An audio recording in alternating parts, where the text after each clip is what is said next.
언론이 테슬라를 싫어하고 공격을 한지는 테슬라에 오래 투자를 해오신 분들이라면 이미 잘 아시겠지만 하루 이틀 일이 아닙니다.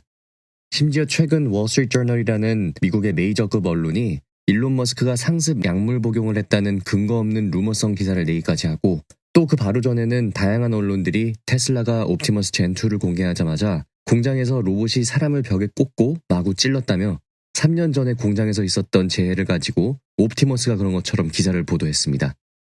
도대체 언론은 왜 테슬라를 싫어할까? 저는 이런 현상이 벌어지고 있는 근본적인 이유를 오늘 알려드리고자 합니다. 지금 우리가 살고 있는 세상에는 짜여진 게임이 존재합니다. 이 게임에는 크게 3명의 플레이어가 존재하죠.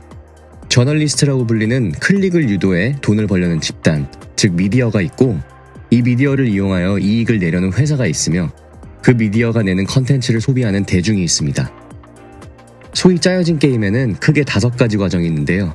첫 번째로는 미디어의 이야깃거리 탐색입니다. 최대한 클릭을 많이 받을 수 있는 이야깃거리를 찾아 나서는 것이 이들의 목적이며, 클릭을 잘 받아내기 위해선 좋은 제목을 다는 것이 기본적인 규칙이죠. 지금 유튜브를 하는 저도 마찬가지입니다. 최대한 대중들에게 잘 어필할 수 있는 썸네일과 제목을 달아야 조회수가 잘 나오겠죠. 그렇기에 이 짜여진 게임의 두 번째 과정은 좋은 제목을 뽑는 것이 되겠습니다. 좋은 제목이란 뭘까요? 최대한 정보를 있는 그대로 잘 전달할 수 있는 것은 전혀 좋은 제목이 되지 못합니다. 우리 모두는 손해를 보지 않으려고 하는 생존 본능이 있기 때문에 오늘날의 현대인에게 가장 어필이 잘 되는 형식의 제목은 공포를 조장하고 우려를 자아내는 방식의 제목입니다. 지금 이 영상을 만드는 순간에도 네이버 뉴스에 들어가 보니 메인에 떠있는 뉴스 제목들은 전부 부정적인 키워드가 심어져 있습니다. 주의, 불발, 제한, 불가 등등이 그런 키워드겠죠. 그렇기에 미디어는 부정적인 헤드라인을 뽑으려고 혈안이 되어 있습니다. 여기서 세 번째 과정인 이 미디어를 이용하여 이익을 내려는 플레이어, 회사가 개입을 하는데요. 각 회사에는 Public Relations라는 언론 미디어와의 시너지를 이용해 각자의 회사에 이익을 가져다 주는 것을 고안해내는 부서가 있습니다. 테슬라의 경쟁자, 미국이라면 포드, GM 등이 메인 플레이어겠죠. 이들은 자신들의 최대 적인 테슬라에 최대한 부정적으로 비춰질 수 있는 새로운 데이터들을 먹잇거리를 찾아다니고 있는 플레이어, 미디어에게 전달을 해줍니다. 이번 일론 머스크의 약물 복용 보도에 대한 정보를 제공받은 WSJ, 신이 나서 기사를 낼 준비를 하겠죠. 하지만 언론으로서 윤리적인 절차를 거쳐야 합니다. 바로 네 번째 단계인 사실 확인입니다.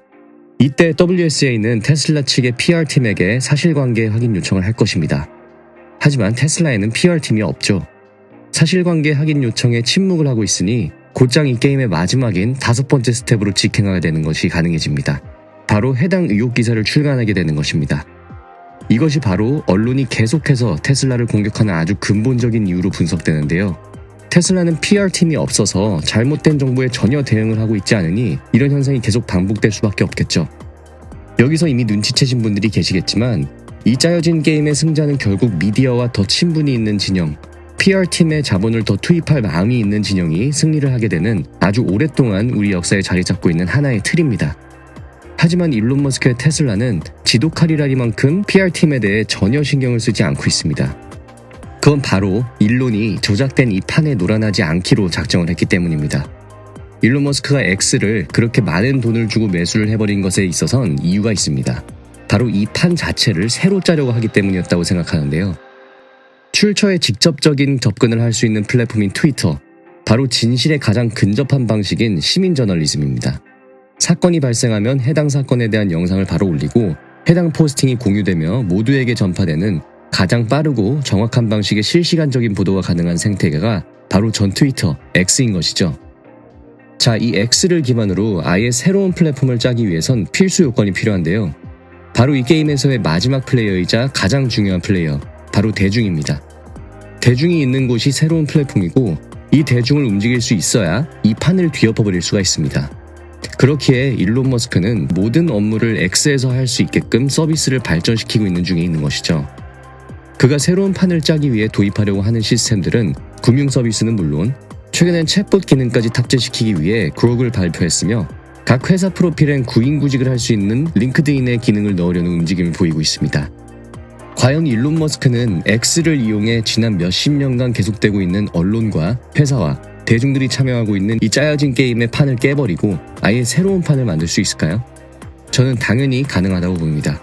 일론은 테슬라로 전 세계를 전기화하는 데 불을 지폈고 몇 번을 다시 봐도 믿기지가 않는 로켓 재착륙 기술을 통해 우주 탐사의 새로운 패러다임을 열었으며 2년 전만 해도 모두가 비웃던 옵티머스를 이제는 모두가 할 말이 없어질 정도로 발전시켰습니다. 제가 일론 머스크를 매우 높이 평가하는 것 중 하나가 바로 대중감입니다. 일론 머스크만큼 어떤 것이 대중의 주목을 이끌 수 있는지 아는 사람은 없다고 해도 과언이 아닙니다. 그야말로 어쩌면 지난 몇십 년간 지속되어온 이 판을 뒤엎어버리는데 가장 제격인 인물이 아닐까요? 지금까지 테크피디였습니다. 시청해주셔서 감사드립니다.